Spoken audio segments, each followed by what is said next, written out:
Avertissement. Il est important de noter que les opinions émises par les invités entendus à cette émission leur appartiennent et ne reflètent pas nécessairement la pensée des collaborateurs de Connaissez-vous. Bonjour et bienvenue à Connaissez-vous. Mon invité cette semaine est Émile Ouellet.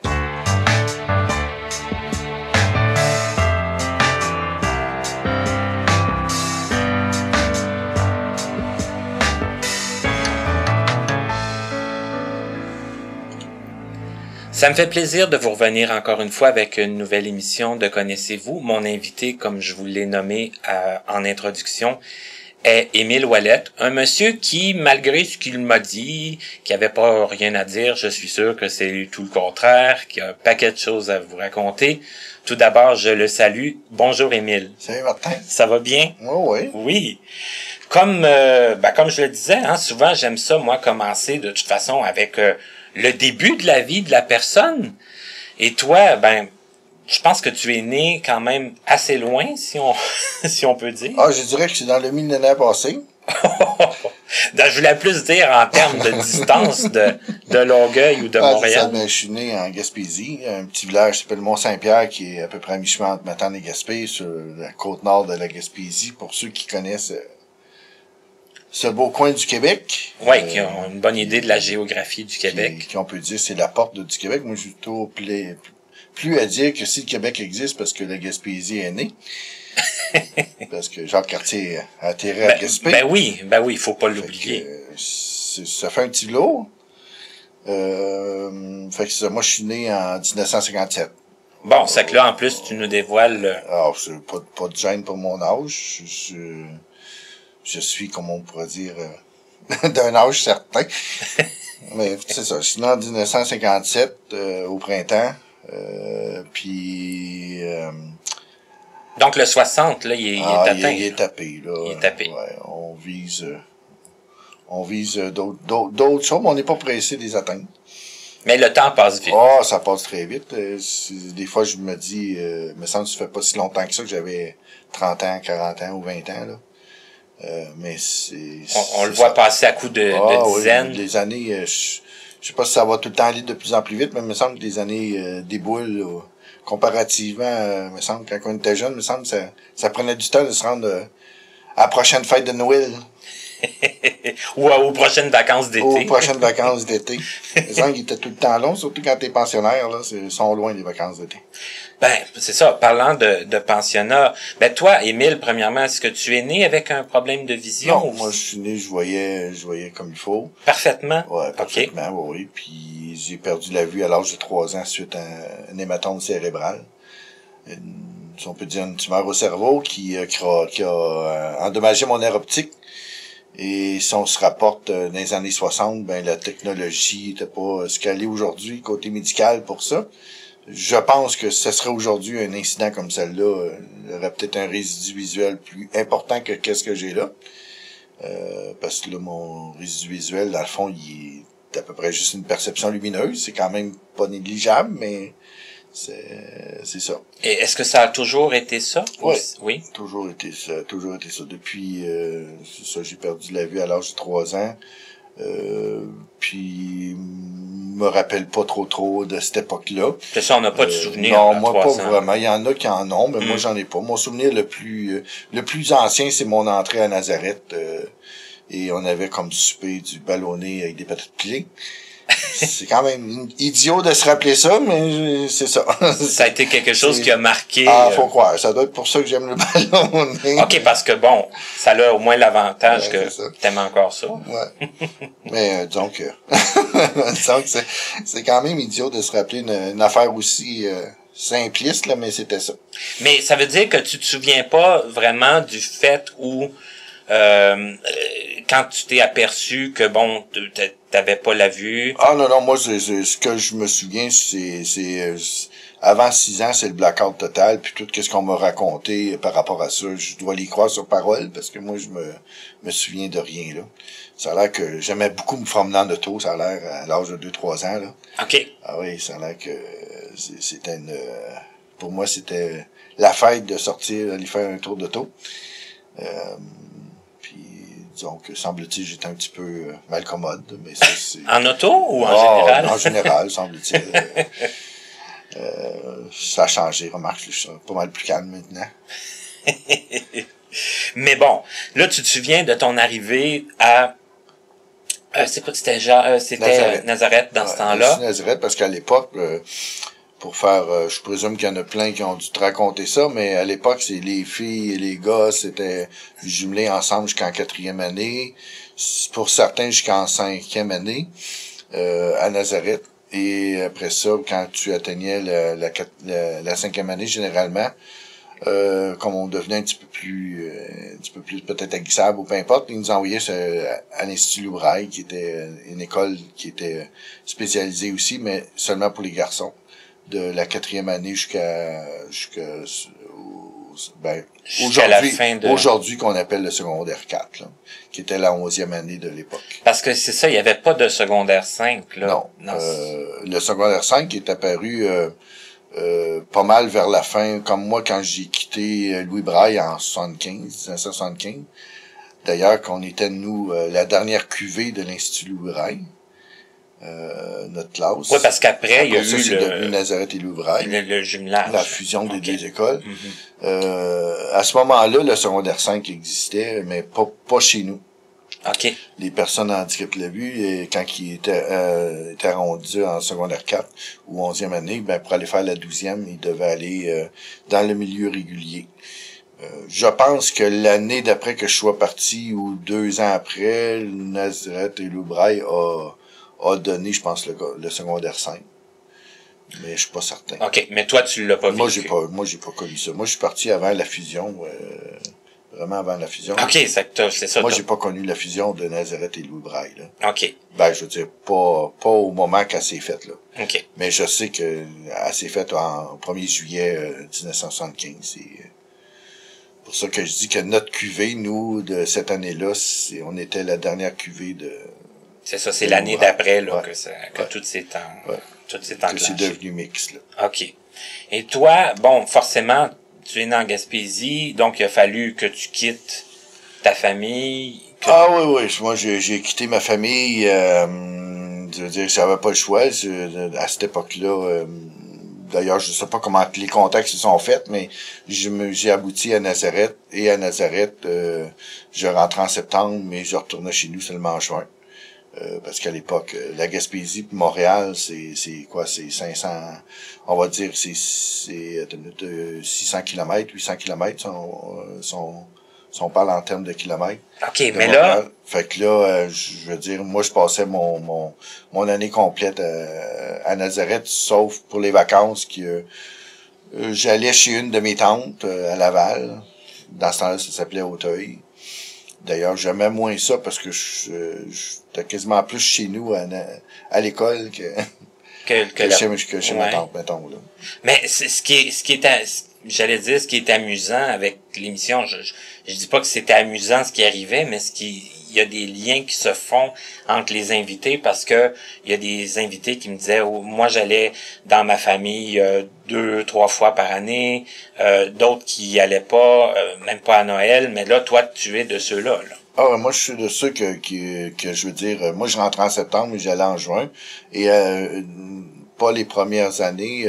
Un moment donné, j'ai eu une de mes grandes tantes qui était dans le fond la sœur de ma grand-mère, qui elle vivait à Montréal. Des fois, elle venait me chercher. D'ailleurs, quand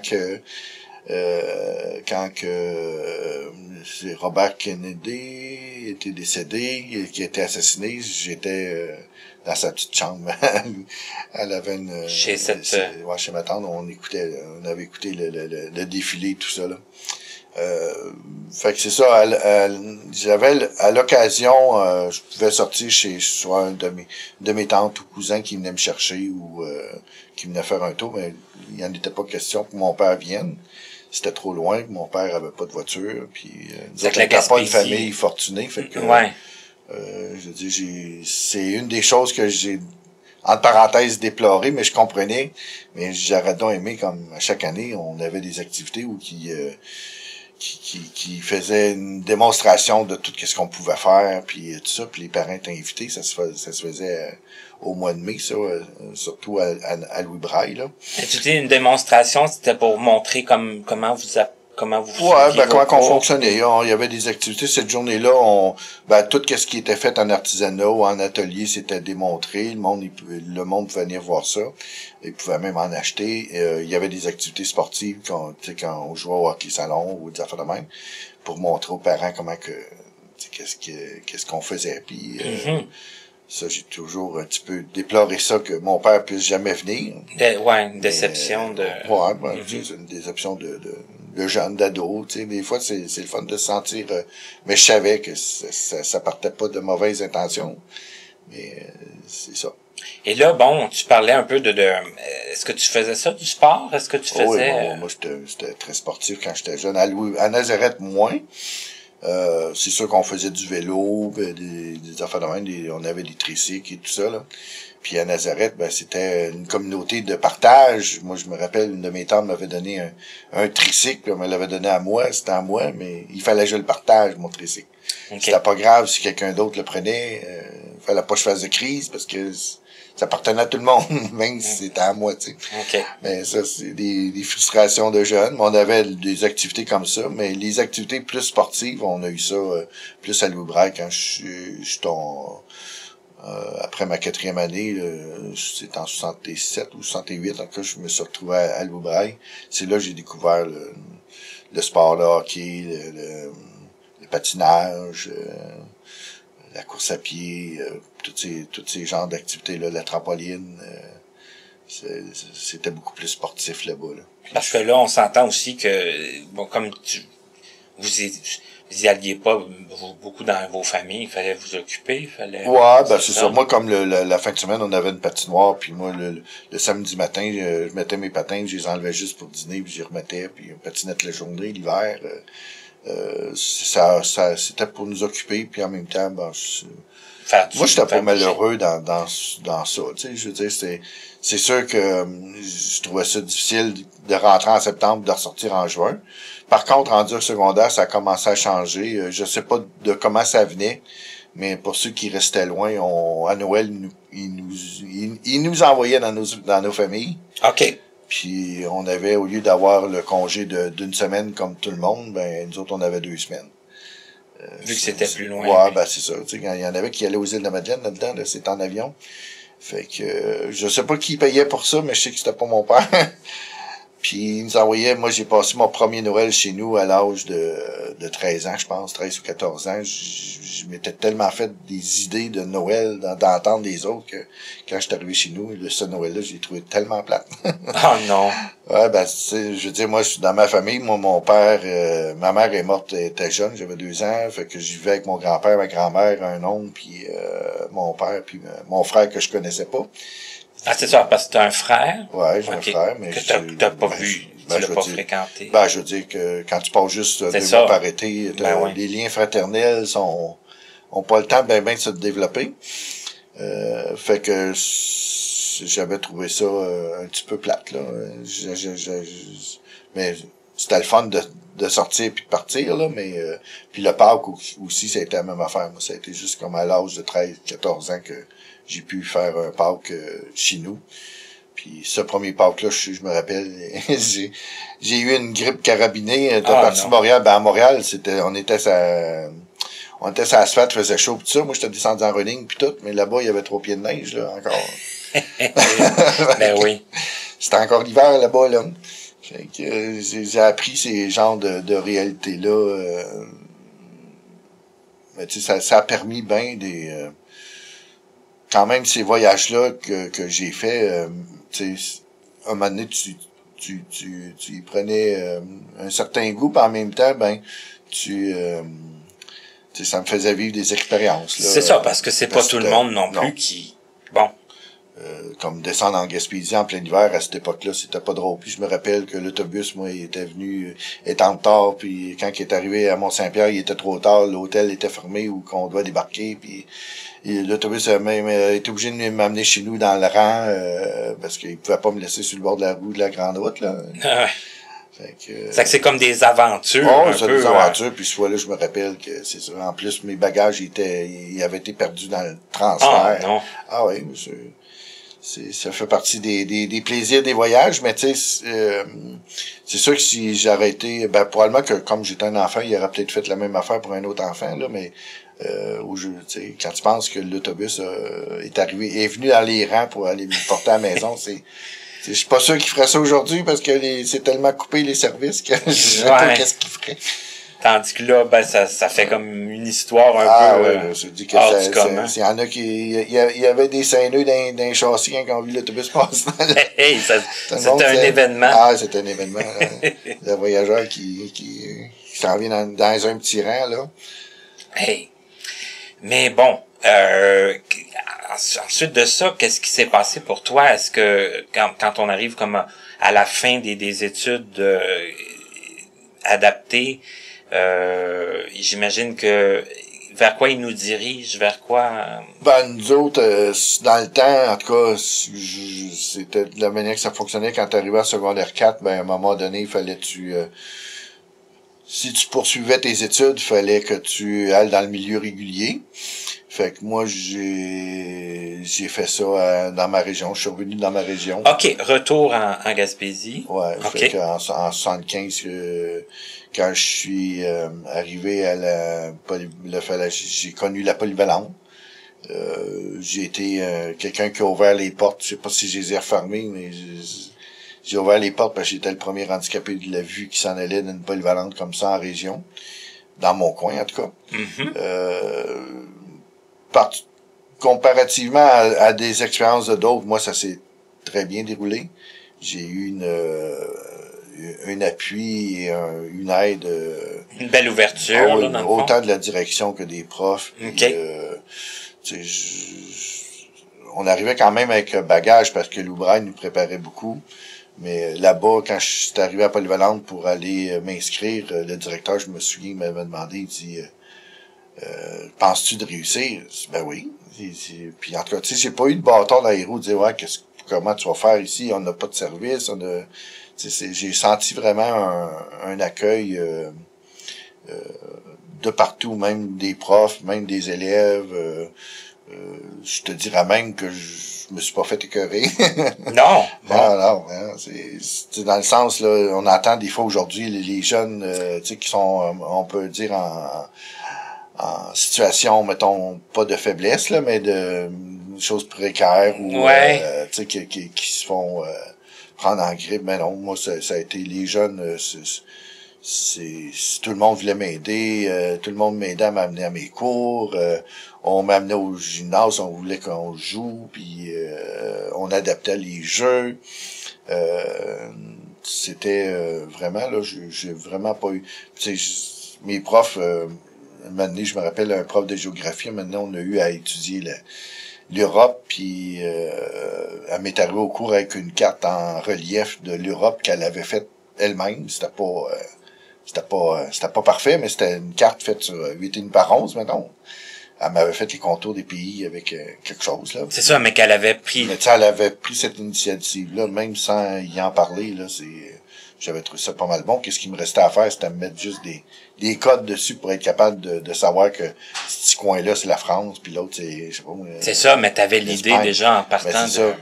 Puis j'avais trouvé ça, je sais pas qui avait pris cette initiative-là, mais vraiment, là, j'ai été épaté. C'est quand même assez, c'est impressionnant, c'est le fun, Ouais, fait que là, j'ai fait mon secondaire 5 régulier là.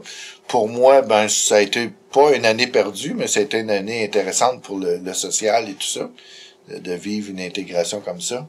Puis en plus, j'étais en résidence là-bas. Ça a été vraiment très agréable. OK, il y avait une résidence. Ouais, parce que, je veux dire, moi, de chez nous, c'était quand même pas loin, mais c'était quand même 35 000, là, 60 kilomètres. Fait que, tu sais, on n'avait pas à cette époque-là des autobus scolaires qui nous amenaient. Ouais, c'est quand même... Aujourd'hui, c'est le cas, mais pas à cette époque-là. OK. Fait ceux qui restaient trop loin, en parenthèse, soit que les parents payaient une pension... dans des familles, ou bien qu'il y avait une résidence qui était disponible. C'est que c'était des chambres...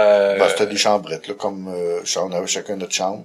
Il y avait des chambres à deux. Moi, comme j'étais handicapé visuel, ils m'ont donné une chambre tout seul parce qu'avec mon matériel, parce qu'à l'époque, on avait un certain nombre de matériel pour prendre des notes ou des choses, des brûleurs, magnétophones, mais c'était du gros stock, là. Le magnétophone, ça avait 2 pieds, c'était pas les petits magnétophones d'aujourd'hui, là. C'était-tu le GE, là? C'était Non, c'était avant le GE. C'était les bobines? C'était une affaire à bobine. OK. Je sais pas, moi, ça avait quoi, 2 pieds carrés, ça, cette affaire-là, par 6 pouces d'épais, puis c'était 2 grosses bobines que tu mettais là-dessus, puis traînais ça dans mes cours, pas pour enregistrer les cours, mais j'avais des amis qui me lisaient des notes pendant les pauses à la bibliothèque.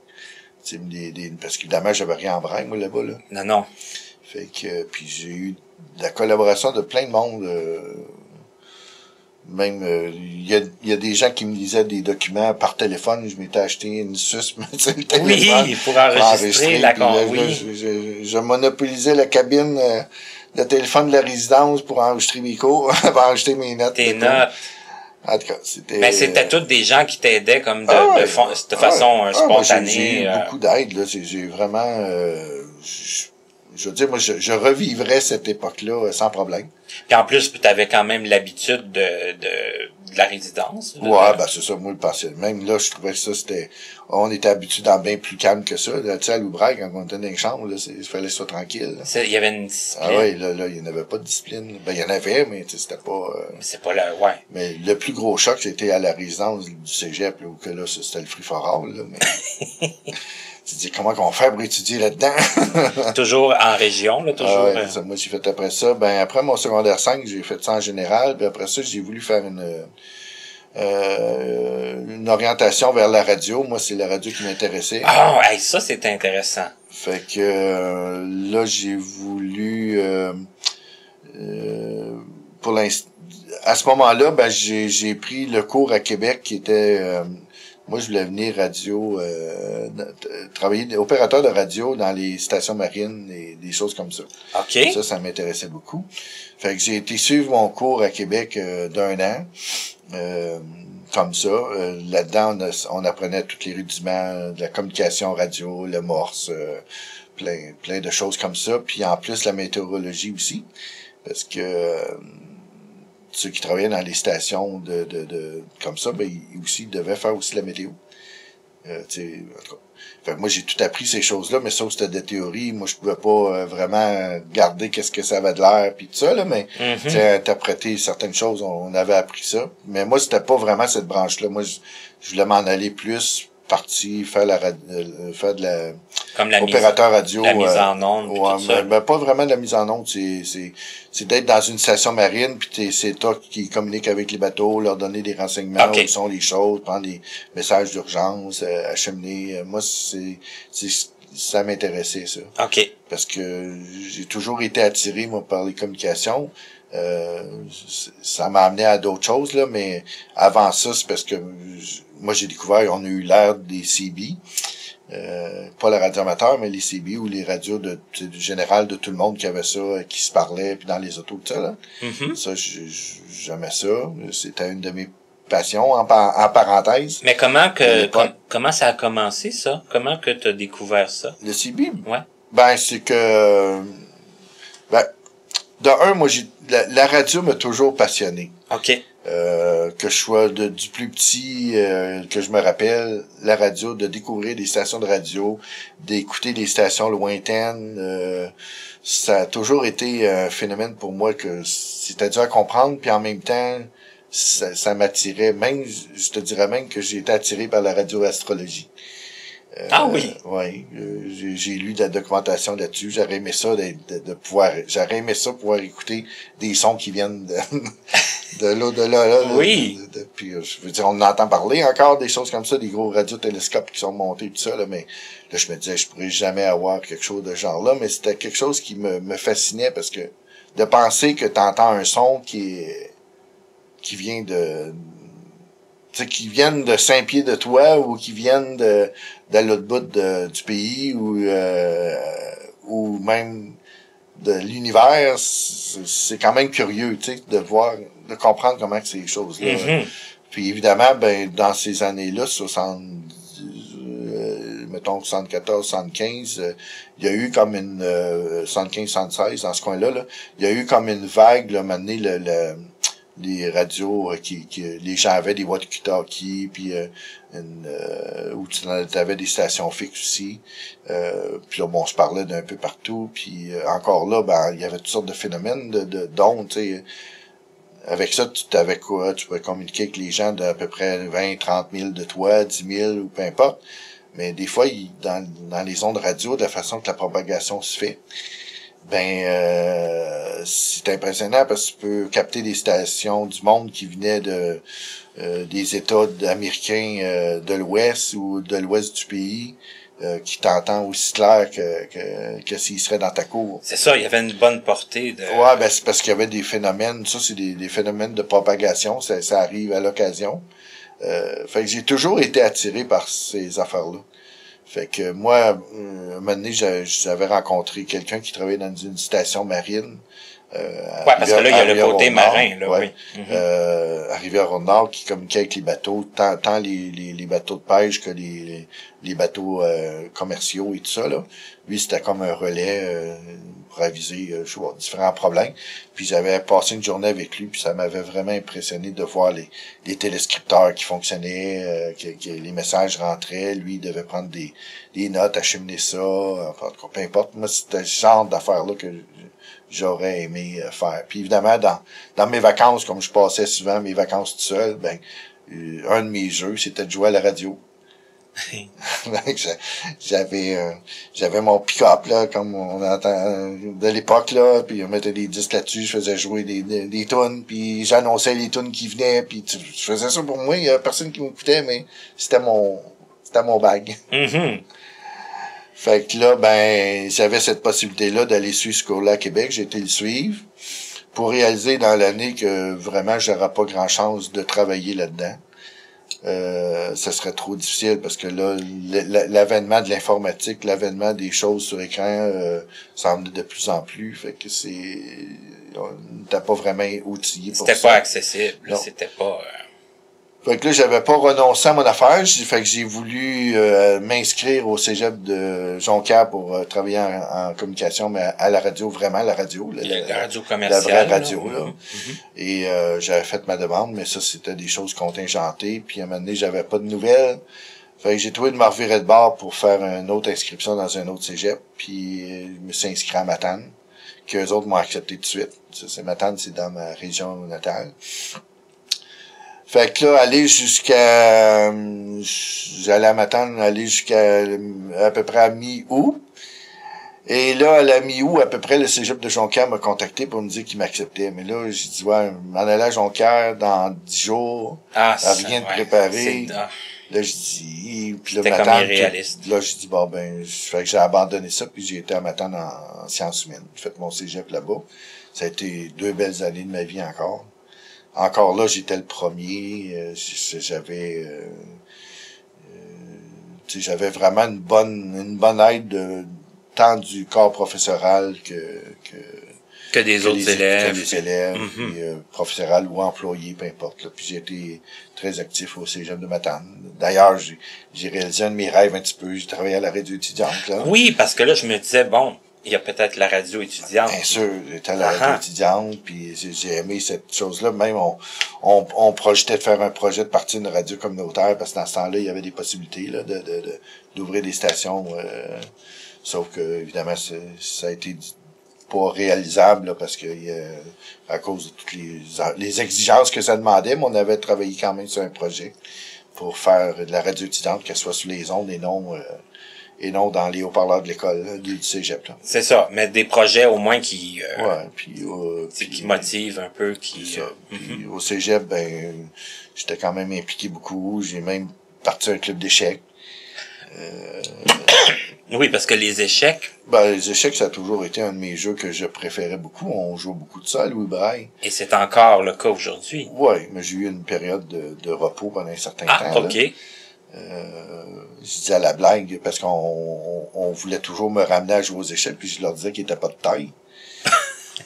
OK. Mais ça, il avait raison de dire qu'il était pas de taille, je n'étais pas de leur taille. J'étais pas mal. Parce que là, tu jouais plus. Je jouais plus, fait que j'en avais perdu beaucoup. Mais il était pas de taille. J'avais pas de tort de dire ça. Mais non, moi au cégep, j'avais monté un club d'échecs. On a fait des tournois. On a même j'ai fait un tournoi intercollégial de la région. On avait invité Bécomo, Gaspé, Rimouski, on avait fait ça au cégep. Puis c'était toute ma gang de chums au cégep qui faisait parce qu'on hébergeait les joueurs qui venaient de l'extérieur, puis on couchait dans des classes, puis à la bonne franquette, là, puis c'était du monde du cégep qui faisait les déjeuners, puis tout le kit, là. Ben, c'est des activités quand même sympathiques, là. Ah oui. Ah oui, puis c'était le fun. On est proche, là, des gens, dans ce on en a fait 2, puis en même temps, même les médias locaux étaient... ils se sont intéressés. Oui. Ah oui, assez que j'avais passé dans le journal, puis pour mon village, j'étais un grand joueur d'échecs. Je peux être un grand joueur d'échecs quand le monde ne savent pas jouer. Ouais, non, mais tu sais, bon. Mais pour eux autres, vu que j'avais passé dans le journal, j'étais un grand joueur d'échecs. Mais c'était des expériences vraiment agréables. Puis moi, c'était des années d'intégration. Je sais que c'est pas toutes les personnes handicapées de la vue qui sont parties de Loubraille qui ont eu entre parenthèses autant de succès. Là. Il y en a qui n'ont eu aussi, mais il y en a que. Puis moi, je dois dire, à l'école, j'étais pas un expert j'étais pas un champion au niveau des résultats scolaires. Moi, j'aimais bien plus l'activité, le sport, les choses comme ça. Le parent. Ouais, c'est ça. Moi, le parent, quand scolaire, il n'y a pas de problème. Le scolaire, moi, étudier, ça m'a toujours un petit peu... Mais parlons-en quand même un peu, parce que tu disais que tu avais de l'aide, tu avais des bonnes collaborations, tout ça. Ça fait que j'imagine que, bon, c'était quoi, disons, ta matière forte? Ah, moi, c'est l'histoire, la géographie, c'était mes matières. Donc, toi, la géographie, t'avais une bonne idée? Ouais, parce que à Louis-Braille, on avait un monsieur qui s'appelait le père Jacques Ouellette, qui maintenant, le nom porte il y a un nom ici, il y a une école qui porte son nom. C'est en son honneur. Le père Ouellette, c'était quelqu'un, qui est pas parent avec toi. Non, il n'écrivait pas de la même chose. D'ailleurs, j'ai une petite anecdote. Moi, j'avais 11 ans, puis évidemment, à Loubraille, on avait 2 choix. Le matin, il fallait se lever de 1, parce que c'était un pensionnat. On avait 2 choix. Soit s'en aller, mais on avait un choix plutôt, mais 2 options. On avait soit d'aller à l'étude ou à la messe. OK. Et moi, comme j'aimais pas les études, ben, j'allais à la messe. Ah, tu allais à la messe. Ah oui. OK. Ça me permettait de continuer à dormir. Non, mais j'étais aussi servant de messe. OK. Mais là, tu peux pas dormir en étant servant de messe. Non, mais en tout cas, au moins, il faudrait se réveiller jusqu'à temps de sonner les cloches. Puis, évidemment, je servais souvent la messe au père Ouellette. Puis, dans ma candeur de jeune homme de 11 ans, je disais, vous, le père Ouellette, vous êtes au féminin, puis moi, je suis au masculin. Puis, il me disait, faut pas dire ça. Tu disais ça au père Ouellette. Eh oui. Mais il le prenait quand même. Oui, il prenait rien. Il savait bien que c'était une langue, là, mais tu sais, c'était, parce que lui, il écrivait le TTE. Ah, ben oui, c'est vrai. Le T, fait que je disais ça. Vous êtes au féminin, moi, je suis au masculin. Il fallait quand même être, Puis quand tu penses à tout ça, parce qu'évidemment, à cette époque-là, on n'était pas tous à ça trop, mais quand on entend des choses d'aujourd'hui, tu te dis, ouais, ça prenait du culot. Ouais, quand même. Pour dire ça. Mais le père Ouellette, c'était un génial personnage. Il a adapté plein de choses, fait des cartes géographiques. Moi, quelque chose qui m'a toujours impressionné, c'est qu'il a fait une map du monde, qui prenait un pan de mur, mais tout était là. Puis il nous avait amanché ça. La carte, les pays, c'était tout collé avec des velcro. Il y avait les méridiens, les latitudes, longitudes décrits. Puis des fois, pour qu'on comprenne bien la géographie, ben, il enlevait les noms des pays, il fallait les replacer. Fait que, tu sais, c'est, parce que c'était tout des velcro collés. C'est ça. Fait que, je veux dire, c'était vraiment bien pensé. Puis je me rappelle que, tu sais, pour nous aider à comprendre comment qu'un volcan faisait, il a fabriqué un volcan, qui fonctionnait, là. OK, c'est là qu'il a beaucoup vulgarisé. Puis il faisait des cartes géographiques de la ville ou Puis là, c'était toutes des cartes électriques. Là, tu pointais, mettons, tu voulais savoir la rue Beauregard, c'était quoi, ben tu piquais le fil sur l'identité Beauregard, puis tu pouvais suivre à chaque fois que tu suivais la bonne rue, ben ça faisait un signal, là. OK. Fait que tu savais que, bon, ben Beauregard est là par rapport à telle autre rue. Tu sais, ça a été quelqu'un de vraiment génial de ce côté-là. Ouais, puis en plus, c'était un bébelleux, là. Je veux dire, t'avais quelque chose de brisé, t'allais le voir, il t'arrangeait ça. C'était... Ah ouais, OK. Ah ouais, c'était un peu comme, en parenthèse, l'oncle patenteux que tu peux avoir dans ta famille, là. OK. Fait que c'est ça. Fait que... Bon, ça que là, histoire, géographie, ça, c'était moi, ça a réglé. tout le temps été mes matières fortes. Les moins bonnes, c'était mathématiques. Moi, en autant, j'étais capable de faire les 4 opérations. Là, j'étais content. Moi, d'additionner des lettres, ça marche pas dans ma tête. J'ai appris plus tard que c'était bien pratique quand je me suis mis à faire de l'informatique, là, mais... fallait que tu en vois l'utilité. Ouais, mais moi, à cette époque-là, les mathématiques, j'étais pas très bon là-dedans, là. C'était l'anglais, les mathématiques, français, c'était so-so, là. Mais, donc, la moins bonne, c'est sûr que c'était l'anglais, mais après ça, c'était les mathématiques, français, j'étais dans la moyenne basse, par rapport à l'école. Ouais. Mais, la géographie, puis l'histoire, j'avais presque pas besoin d'étudier, là. J'avais une mémoire quand même assez mnémonique, là, pour les dates, parce qu'en histoire, il y a beaucoup de par cœur aussi. De par cœur de dates. Ben oui.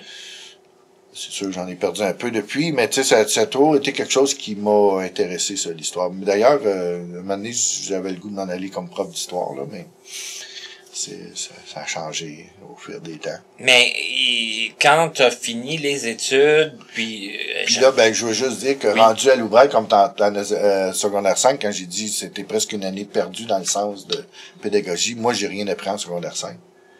Parce que à l'école, on avait tellement une bonne préparation puis un bon bagage que tu sais j'ai jamais eu des notes, j'ai jamais eu des bonnes notes comme ça en anglais en secondaire 5 comme j'ai eu avant ou en français, peu importe, tu sais je tapais des. Puis ça, j'ai une anecdote par rapport à ça. Quand je suis arrivé, tu sais, j'ai eu un bon accueil, moi, de l'école. Mais une de mes tantes qui était religieuse, elle voulait pas que j'aille à une école régulière. Tu sais, il devrait avoir il doit y avoir une école, un pensionnat quelque part où tu pourrais aller. Là, je disais, hey, j'en sors de là. Ça fait 11 ans que je suis dans un pensionnat. Puis là, pour elle, j'étais pour échouer mes études. Puis je me rappelle mon premier bulletin que j'avais eu. Ma grand-mère était à l'hôpital, puis j'avais été faire un tour voir ma grand-mère, puis elle s'est donné à être là, puis j'avais eu mon bulletin cette journée-là. Ma note la plus basse, c'était à 85. Oh! J'ai montré ça, j'ai dit, regardez ça, là. Ça y a cloué le bec un petit peu. Il n'a pas entendu parler après. Ben, je comprends. Mais pour tout ça, pour dire que, tu sais, je veux dire, le secondaire 5, c'est la revision de tous les secondaires. Fait que, comme nous autres, on était bien formés dans bien des choses. Ça a été vraiment... Pour moi, c'était facile, là. OK. Parce que même, je me rappelle, à l'école de Père Ouellette, ils nous enseignaient l'histoire et la géographie. Puis, au niveau de la commission régionale, on était tout le temps bien classés par rapport à toutes les écoles de la commission scolaire. OK. Ah, ben, c'est bon quand même à savoir. Ça y faisait une belle petite fierté. Ben, je comprends. Pas nous autres aussi. Ben oui. Hey, tu sais que le temps file déjà très vite, c'est fou. On est encore à l'école. Ben oui. Puis là, j'ai juste 18 ans, je te dirais. Ben oui. Qu'il reste 40 ans à passer, là. Ben, une j'ai chance. rien à dire, par exemple. Hein? Ben, c'est ça, c'est faux. Il y a de quoi à dire. Mais t'as quand même, comme tu le dis, t'as été quand même chanceux. T'as eu du travail, t'as eu une certaine stabilité, même, je dirais, au niveau du travail. Plus vrai dans les dernières années que dans le début. Parce que moi, mon premier travail, c'est moi qui me l'ai fait. C'est un projet Canada Travail que j'ai monté en 84.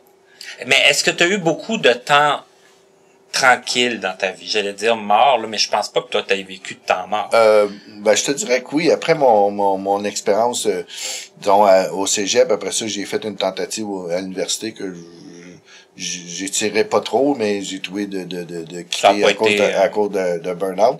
Moi, je pensais que ça avait tellement bien été en secondaire 5 et au cégep que quand je suis arrivé à l'université, j'ai pris full horaire. comme j'allais au Oh, cégep. Et ok. j'ai frappé un mur, puis d'aplomb. Là, ça a été moins Vraiment, évident. vraiment d'aplomb. Quand j'ai failli mettre le feu à mon appart, là, j'ai dit, là, faut que j'arrête. Parce que je dormais plus, puis quand je m'endormais, j'étais plus réveillable. Même un cadran qui sonnait pendant 1 heure me réveillait pas.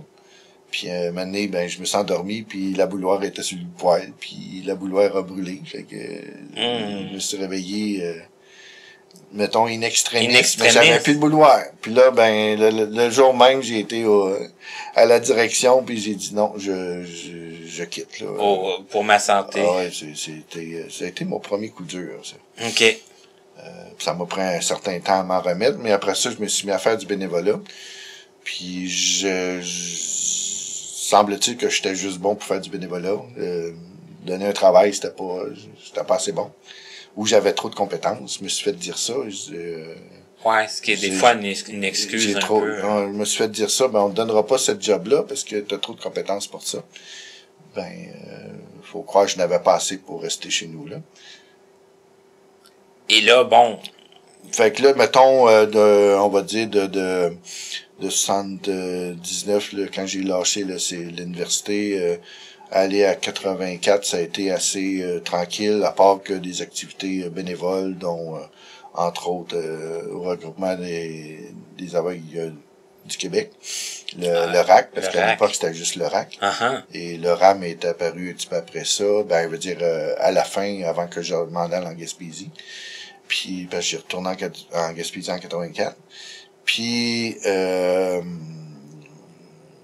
j'ai fait du bénévolat aussi à la Magnétothèque. Je faisais de la technique de l'enregistrement. Là. Ah oui? Ouais, quand les bénévoles disaient, moi j'étais le moniteur. Ah, t'as fait le moniteur à la Magnétothèque. J'ai adoré ça. J'ai travaillé avec des vedettes, des artistes. J'adorais ça. Mais je faisais la technique, là. Quand il se trompait, puis tout ça, tu recommençais, tu replaçais. Puis moi, ces genres de choses-là, ça n'a jamais été ben des secrets pour moi, là. Comprendre à faire marcher une machine, là, c'est pas très compliqué, là. OK.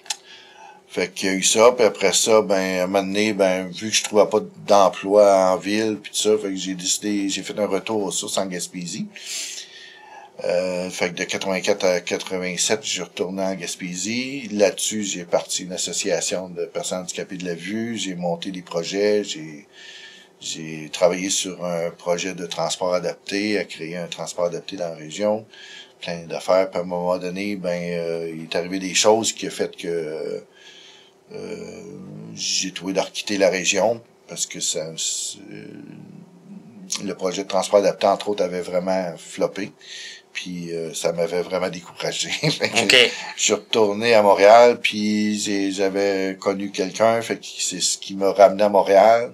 Puis j'ai retenté des études à l'université, mais j'ai abandonné de sociologie parce que j'ai trouvé un emploi. Fait que en trouvant un emploi, j'ai laissé tomber les études. Les études prenaient une autre. Ouais, ça prenait. Les études, c'était juste comme pour essayer de parfaire des connaissances, là, mais. Ouais. Mais là, quand tu travailles, quand tu trouves un travail. Là, j'ai commencé à travailler au RAM, puis au RAC plutôt, comme développement, au développement des régions. Puis maintenant, il est arrivé une avenue que la directrice a abandonné. J'ai trouvé de faire l'intérim du RAC. Et finalement, en tout cas, c'est des choses que je savais pas. Je l'ai pas eu et je me suis retrouvé comme au ministère de l'Éducation comme téléphoniste. Puis après, oui, comme téléphoniste. Ouais, j'ai fait ça pendant 3 ans à peu près, comme téléphoniste au ministère de l'Éducation. Ça, c'est dans les années 88, 89, 90, 93, dans ce coin-là. OK. Puis après ça, il y a eu des formations qui ont été données à l'Institut pour travail de technicien braille, que j'ai suivi les formations pour apprendre à transcrire des codes NIMUD, le code informatique, le code NIMUD et le code littéraire. Puis parce que l'Institut voulait se faire une banque à cette époque-là, il donnait de la formation pour essayer de avoir des banques de personnes pour remplacer. Et bon an mal an, maintenant, j'ai réussi à faire des remplacements, puis j'ai j'ai pu rentrer là à l'Institut, mais entre-temps, j'ai travaillé pour Point par Point. Oui, parce que... Pour Point par Point, j'ai travaillé aussi à mon compte, j'ai fait du braille à la pige à mon compte. Disons que je suis dans le braille depuis, mettons, si je calcule le temps que j'en ai fait à mon compte, là, même quand je travaillais au ministère de l'Éducation, j'en faisais aussi. T'avais commencé à ce moment-là? Ouais, j'en faisais chez nous. OK. Puis, donc, bon an, mal an, je fais du braille depuis 1991 à peu près, là. Hey, quand même. Hey, on va passer à la passion, puis après ça, on va passer à la pause, puis la deuxième partie de l'entrevue, on parlera un peu du travail, puis des autres implications, les échecs, l'ars, en tout cas, tout ce que tu voudras nous dire à ce sujet. Mais tu me disais que tes passions avaient beaucoup changé avec les époques. Je pense que tu nous en as parlé un peu. Il y avait la radio. La radio était une de mes grandes passions. Tant dans le CB que la radio commerciale écoutée, des stations, des choses comme ça. Et là-dessus, je rajouterais la radio amateur, que j'ai été radio amateur en 77, que j'ai obtenu ma licence et le droit d'opérer une station. Puis même dans le temps, quand j'étais en Gaspésie, je faisais même partie du réseau pas de la sécurité publique, là, dans le sens que s'il arrivait un désastre, là, j'étais comme un point de relais bénévole là, pour, mettons, acheminer, parce que j'étais le seul radioamateur à 40, 50 000 à la ronde, là. OK. Fait que j'étais comme un point d'ancrage, là. Puis y a-tu déjà eu des choses? Non, Okay. jamais eu de choses, mais je veux dire, j'étais comme, m'étais porté volontaire pour faire ça, mais évidemment, entre-temps, je faisais de la radio amateur en communiquant un peu partout dans le monde, là, puis faire des amis un peu partout, puis des fois, on recevait des cartes, on appelait ça des cartes QSL. Je me rappelle, moi, il y a quelqu'un m'a envoyé une carte qui était dans le fin fond de la Russie, là. Wow. Comme quoi, qui m'avait entendu telle heure, telle date, parce qu'on avait un log, il fallait tenir nos logs de communication. OK. Fait que je pouvais bien voir qu'il avait pas menti, là. C'est ça. J'étais vraiment en onde à ce moment-là, mais la radio amateur, encore là, tu sais, je veux dire, c'était la planète entière, puis je vais te dire, j'ai même communiqué avec une navette spatiale à un moment donné, quand il y a eu un radio amateur qui est passé au-dessus de au-dessus de mon village pendant que ah ouais. Ouais, sur le 2, il appelait ça le 2 mètres, là. Puis c'est une navette spatiale, ouais, quand même. Ouais, il y avait un année, je me rappelle plus c'était en quelle année. Ben, je vais te dire que c'est entre 84 et 87 parce que c'est la période que j'étais en Gaspésie. Un année, il y avait eu un radioamateur qui était venu qui avait été à bord de la navette spatiale. Je sais pas si c'était Challenger ou quoi là, moi faudrait que je retrouverais mes vieux livres de log pour savoir là. Mais dans ses temps libres, il faisait des communications comme ça, radio. Ça a été une de mes grosses passions. Après ça, un autre a été remplacé par l'informatique. L'informatique en était une que j'ai découvert aussitôt que les objets informatiques nous ont été utiles. Je dirais même en radioamateur, pour finir juste ça, en plus, on avait bâti une station pas une station, mais un groupe de radioamateurs à l'époque. On donnait des cours de radioamateurs. On en a formé une dizaine à peu près de personnes handicapées de la vue. Moi, je donnais la formation théorique, style réglementation et morse. Là, je montrais le morse. Et j'avais un de mes amis, André Lacasse, qui lui donnait la partie électronique. On a formé une dizaine de radioamateurs, je dirais, dans notre brève histoire. Quand même. Fait que là, j'en reviens à l'informatique. Oui. Ça, c'était un autre de mes passions, qui l'est encore, mais plus de la même façon. Mais ça a été une grosse chose pour moi, là. J'ai appris ça. Le temps que j'étais au ministère de l'Éducation, j'ai même bâti mon outil de travail pour prendre des messages, puis j'avais écrit mon propre programme là pour ça. Faire ma gestion des personnes absentes puis présentes et tout le patatlan. Fait que des systèmes que tu as bâtis toi-même pour te faciliter la vie. Mon travail, ouais, pour être capable de résister, parce que j'étais téléphoniste au ministère de l'Éducation. Ouais. Fait qu'il fallait que je prenne les messages. C'est ça. Fait que j'avais un bon un petit ordi là, puis avec une petite imprimante, puis j'avais monté un logiciel en Basic là pour faire toute ma gestion de qu'est-ce que j'avais comme travail comme téléphoniste, là. Quand quelqu'un partait, me disait quand est-ce qu'il revenait, fait que là, je pouvais savoir quand j'arrivais le matin, je pouvais vérifier. Puis ça, évidemment, il y avait aucun outil de par rapport à ça, là. Fait que c'est toi qui les as. Ouais, je me suis bâti ça. C'est ça. Plus tard, il y a eu l'avènement en 96 de l'Internet pour nous autres. L'ouverture sur Internet. J'ai été le premier site francophone en déficience visuelle. Aujourd'hui, il est beaucoup moins actif, là. Pour ainsi dire, il est plus actif, mais il est encore là, mais il est pas à jour depuis plusieurs années, là. OK. J'ai plus vraiment ce goût-là pour l'instant de faire ça. OK. Faut dire que j'en ai mangé beaucoup, mais j'ai monté des sites web, je m'occupe encore de l'association d'échecs aussi. Je suis capable d'en faire encore, mais j'ai plus le goût de me mettre autant. Ça évolue trop vite, là, de se mettre à jour là-dedans. Puis, c'est ça, je suis passé comme à autre chose. Puis évidemment, l'autre passion qui a été un petit peu étalée, c'est les échecs, là. Ouais, qui est revenu. En 2008, je suis revenu. On a réussi à me faire revenir à un tournoi, puis je sais pas si c'était peut-être pour ça que mon fait voulait que je revienne, mais en tout cas, je me suis impliqué dans l'organisation de notre tournoi ici, d'échecs qui était à Longueuil, maintenant qui est à Montréal. Cette année, j'ai été pour la première année que je m'en suis pas occupé. Ah! Ouais, c'est le repos du guerrier. Des fois, il faut laisser la place à la relève aussi. Parce que si on veut que les choses perdurent, il faut que il y a d'autres installer une relève, oui. Ouais, c'est ça. Fait que donc j'ai fait ça pendant longtemps, j'ai cherché du financement, tout ça. Créer l'association, j'ai été un des 3 membres fondateurs, avec André Foucault et Alain Plourde, parce qu'on voulait rendre ça de façon plus comment je fais ça, assurer la survie du tournoi, si on peut dire. Parce que là, cette année, on a eu la 20e édition. C'était la 20e édition du tournoi, qu'on a nommé en l'honneur de quelqu'un qui était un des premiers pionniers handicapés visuels qui a joué aux échecs au niveau du Québec, là, même à des niveaux supérieurs, là, qui était Jean-Marie Lebel, qui est décédé en 2009, fait qu'on a voulu honorer sa mémoire en donnant son nom au tournoi. Fait qu'en gros, les passions, c'est davantage ça. Puis là, j'en ai une nouvelle qui commence à poindre à l'ordre du jour, c'est que je veux m'amuser, c'est plus pour m'amuser, mais en menuiserie un petit peu, là. Oh, un autre qui se lance en menuiserie. J'ai mon banti, j'ai tout, puis il y en a qui ont peur à mes doigts. Ben oui, moi j'ai peur à tes doigts. Donc, on y fait attention, c'est mon outil de travail encore. Ben pas à la retraite. Ben oui, puis tu sais, il y a Gérard aussi qui fait de la menuiserie. Moi, juste que j'ai peur à ses doigts.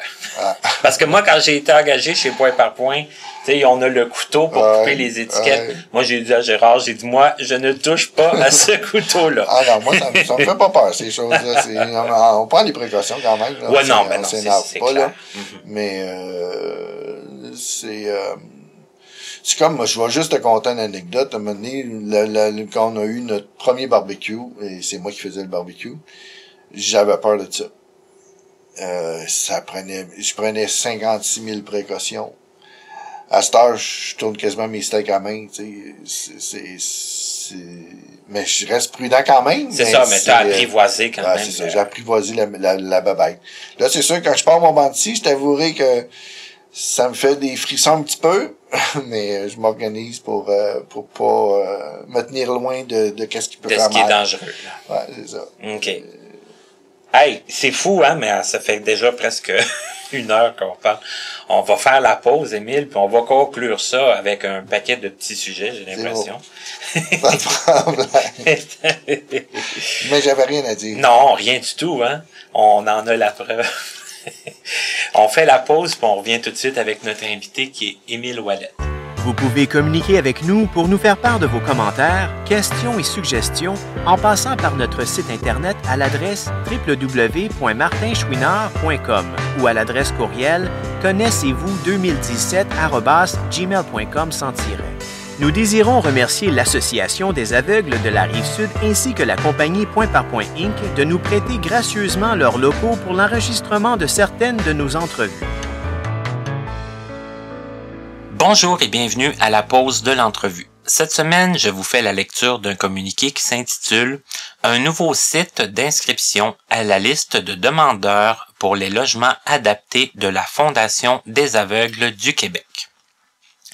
La Fondation des aveugles du Québec est heureuse d'annoncer le lancement d'un site accessible qui permettra aux demandeurs de logements adaptés avec un handicap visuel de s'inscrire en ligne ou au moyen de leur appareil mobile. Nous invitons les personnes intéressées à s'inscrire dès maintenant à l'adresse suivante. Donc, je vais vous la dire, c'est www.habitation au pluriel faq.org. Maintenant, je vais vous l'appeler www.habitatonsfaq.org. Ce lien s'ouvrira dans une nouvelle fenêtre. Depuis 1991, la Fondation s'efforce d'offrir aux personnes ayant une déficience visuelle des logements à faible coût et adaptés à leur situation. Elle gère 3 complexes d'habitation pour aveugles et élabore actuellement plusieurs projets, dont la livraison d'un nouveau projet de 12 logements à l'automne 2018. La majorité des logements de la Fondation sont subventionnés et les loyers sont calculés en fonction des revenus des locataires handicapés visuels. Les autres sont à prix abordable. Pour avoir accès à un logement subventionné, vous devez vous inscrire à titre de demandeur au moyen de notre formulaire en ligne. Les renseignements fournis sont confidentiels et le site est sécurisé.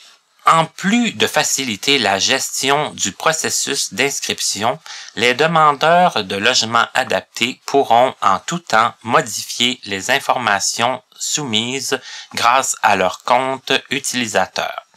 La Fondation pourra assister les demandeurs dans l'incapacité de compléter le formulaire par téléphone au numéro 514-259-9470, poste 26.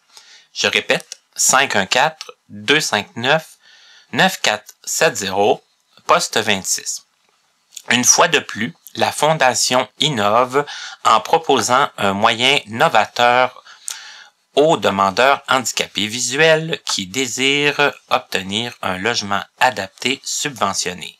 La Fondation est un leader en matière d'accessibilité universelle et cette innovation est un autre exemple de son engagement. La source, c'est http://www.fondation. Excusez, je vais recommencer l'adresse là. www.fondationdesaveugle.org/habitation-FAQ. Donc, je répète, c'est www.fondation-des-aveugle.org/habitatons-FAQ. À notre prochaine émission, Madame Suzanne Tremblay. Quand vient le temps de choisir ce que l'on veut faire plus tard, plusieurs personnes n'en ont aucune idée. Ce n'était pas le cas de notre prochaine invitée. Moi, j'en avais plein d'aspirations. Moi, je voulais être avocate. Ouh. En fait, au tout début, là, avant de même de perdre la vue, je voulais être infirmière. OK. Ce rêve, c'est auto-tué. Il s'est évanoui. Oui. Et ensuite, j'aurais aimé ça être avocate. J'aurais aimé ça travailler dans l'art plastique. J'aurais aimé ça. Finalement, je suis allée en travail social. OK. Au cégep? Au cégep. OK. Mais j'ai pas... je suis allée à Jonquière. J'étais contente, par exemple, je retournais chez moi. Oui. Je retournais rester chez mes parents. Nous sommes de retour avec notre invité qui est Émile Ouellette et avant la pause, on a parlé de plein de choses. Mais bon, là, on parlait aussi que dans les dernières années, il y avait eu une stabilité au niveau du travail, ça c'est sûr. Moi, je trouve ça drôle quand même qu'on parle un peu de que tu as travaillé chez Point par Point, parce que bon, c'est pas un secret, moi c'est là que je travaille depuis 11 ans. Donc, tu as travaillé à Point par Point, après ça, tu as travaillé à l'Institut, ça non plus, c'est pas un secret. Non, à plusieurs niveaux, là, soit à la bibliothèque ou à la production braille. OK, à la bibliothèque aussi? Ouais, quand j'étais sur appel, j'ai travaillé à la bibliothèque ou à la production braille. OK. À la bibliothèque, jusqu'à temps que j'aille que j'aille un show plus régulier à la production braille, là. Puis après ça, j'ai obtenu mon poste en 2001. Parce qu'au début, c'était... c'était tout le temps occasionnel, sur contrat. J'étais appelé pour 3 mois, 6 mois. OK, des fois quand même pour une période déterminée, là, oui, de 3 mois, 6 mois. J'ai commencé comme tel à l'Institut, j'ai fait comme un certain, pas un stage, mais une petite période d'à peu près 3 mois. Mais après ça, j'ai eu, entre parenthèses, la malchance de quelqu'un d'autre. Un congé de maternité qui a mal viré pour la madame parce qu'elle a perdu son mari. Fait qu'elle est tombée en dépression et tout ça. Fait que j'ai eu un remplacement de 2 ans. Quasiment 1 an pour le congé de maternité, plus l'année de la période que la personne était absente. Et ça, c'était comme on pourrait dire le bout le plus long, mais c'était comme un remplacement. Okay. En attendant que la personne revienne, et la personne n'est pas revenue. Et dans ce temps-là, on renouvelle, des postes n'étaient pas comblés, on était dans la période de récession, de coupure budgétaire au Québec, fait qu'il y avait aucun poste qui était remplacé, sauf qu'il y avait des argents pour des surplus. Fait que j'étais souvent embauché en surplus pendant 6 mois, pas plus que 6 mois parce que la règle syndicale permettait que si c'était plus que 6 mois, il fallait qu'il ouvre le poste, mais il pouvait pas ouvrir le poste, donc j'étais moins de 6 mois, puis il mettait fin à mon assignation, puis dans la semaine après, il me rappelait pour un autre 6 mois. Repartir un autre. Pour repartir. Fait que ça a marché comme ça pendant un bout de temps jusqu'à temps que j'aille vraiment mon poste en 2001.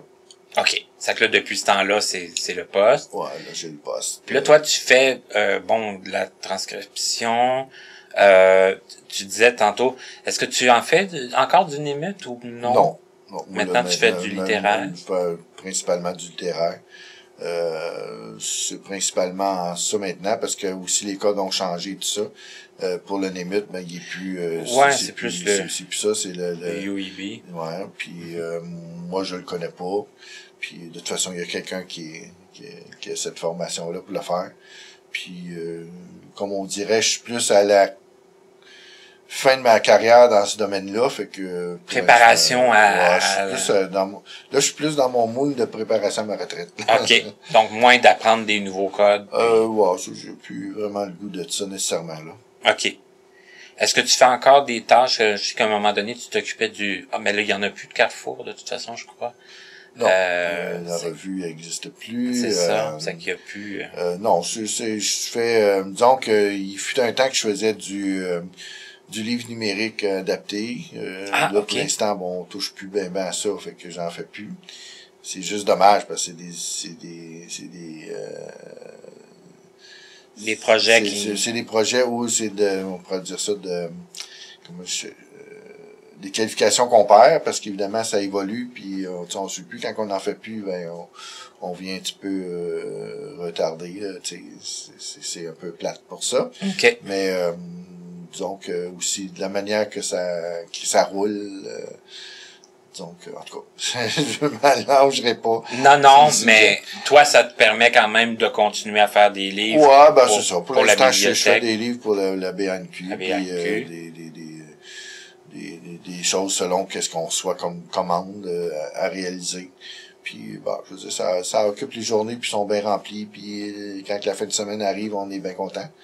Mais depuis quoi, 1 an, je me rappelle plus exactement, tu es maintenant sur le conseil d'administration de l'ARS?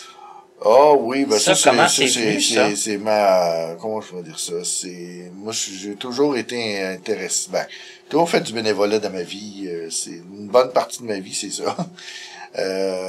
Donc, l'ARS, à un moment donné, il y avait des besoins de combler des postes parce que, puis j'ai dit, bon, ben, je peux peut-être essayer d'apporter quelque chose. J'ai quand même une expérience, une expertise dans ça. Fait que si au moins je peux aider. Puis, c'était un volet que je m'étais pas beaucoup occupé des loisirs. Fait que, Ouais, parce que t'étais membre, mais... Oh, ouais, j'étais membre, mais j'étais pas membre actif. J'étais membre, par solidarité, si on veut dire. Puis occasionnellement. Puis par solidarité, ben j'ai décidé de faire un peu partager mes connaissances dans ça, puis donner mon petit bout de chemin parce qu'évidemment, moi j'ai toujours dit dans le bénévolat, si tout le monde donnait je sais pas moi, une couple d'heures de bénévolat par semaine, il y en aurait pas de problème. Il y en aurait de la relève, puis il y aurait, ce sera pas toujours les mêmes qui. Il y aurait plus de soutien. Il y aurait plus de soutien. Puis souvent, c'est ce qui est dommage des organismes, du genre comme ça, là, comme l'ARS, ou je pense à notre association d'échecs, ou à n'importe quelle association. Le problème se retrouve un peu dans toutes ça, oui. Puis c'est vrai, c'est pas juste vrai chez les personnes handicapées de la vue, là. C'est vrai dans toute organisation qui marche par le volontariat. Ben, je veux dire, c'est souvent les mêmes personnes que tu retrouves, là. Je fais juste penser que quand j'étais en Gaspésie ou que je voyais les groupes sociaux, tu sais, certains, mais c'est tout le temps les mêmes visages que tu vois qui ramassent, qui font ça, qui font, tu sais, c'est l'être humain a souvent un peu de difficulté à consacrer un petit peu de temps à son... On est beaucoup plus maintenant dans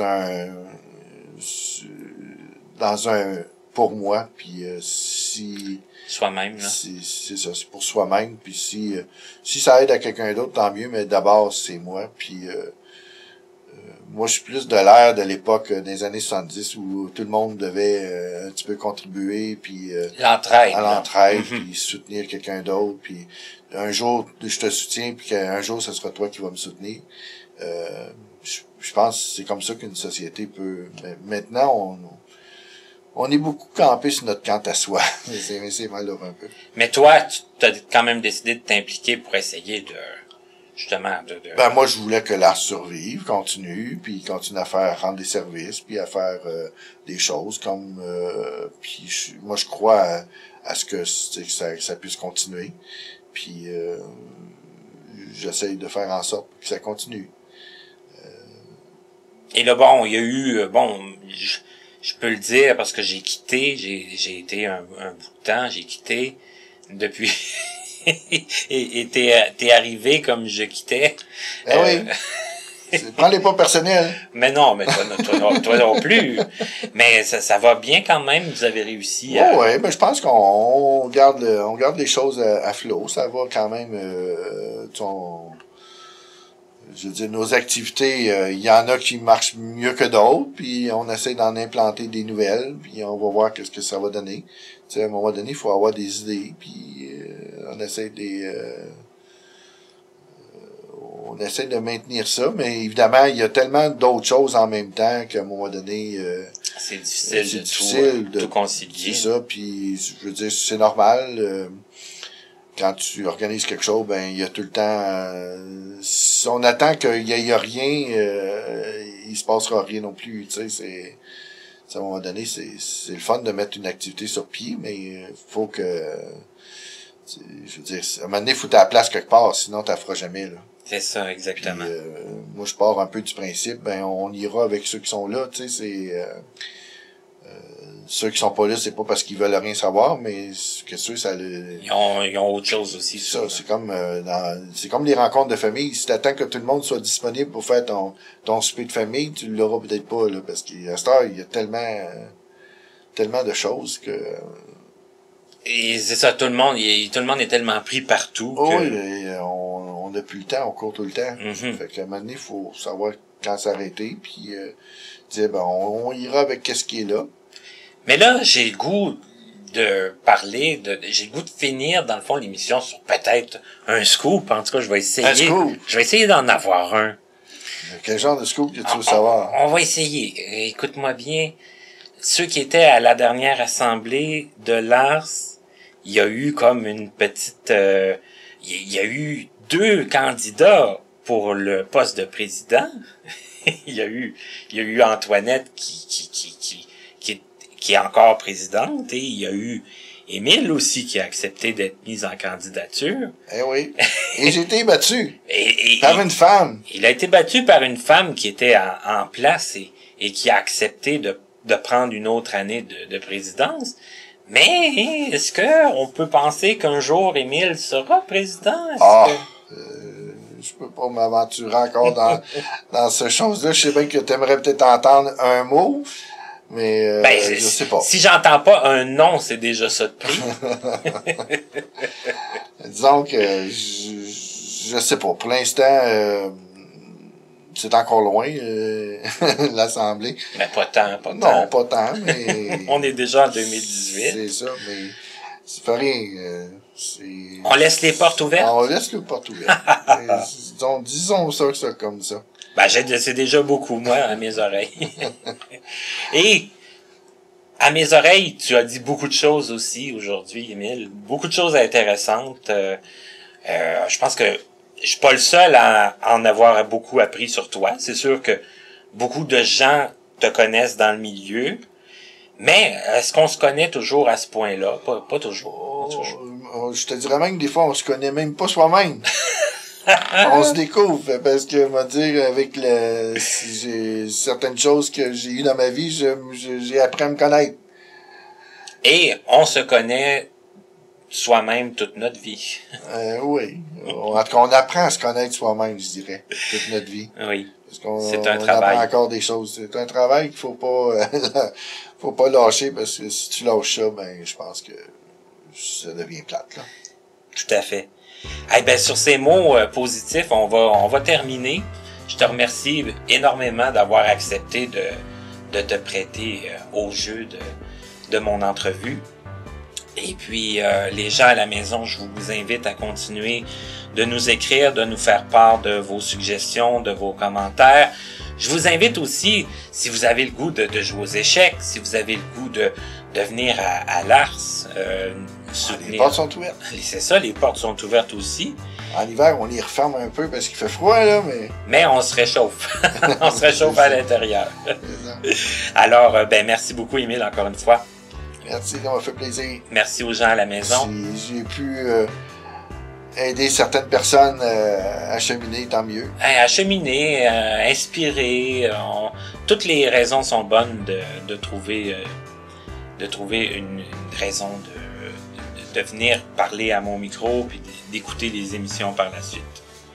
Merci beaucoup aux gens à la maison et à une prochaine pour une autre émission de Connaissez-vous.